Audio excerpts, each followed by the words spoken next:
No hi ha temps per entretenir-se. Fins a 5 partits es disputen de manera simultània a les piscines municipals de Montjuïc. Per uns dies el waterpolo ha agafat el relleu dels salts. El Habaguaba és un torneig de promoció. Els objectius són 3, la competició, la diversió i també el joc net.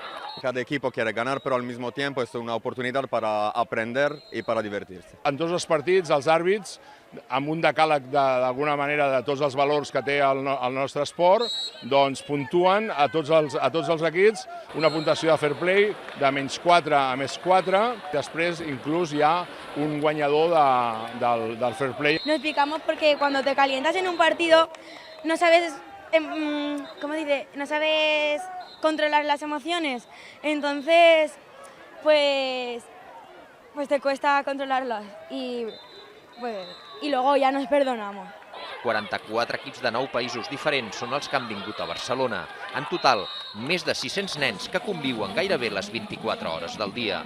Venimos aquí, jugamos y vemos partidos, luego comemos y luego si hemos terminado vamos a ver los partidos del torneo de toda Europa de los mayores. Haber venido es muy guay y este torneo me parece muy bueno. Y encima conocemos nueva gente y hacemos amigos de otros equipos.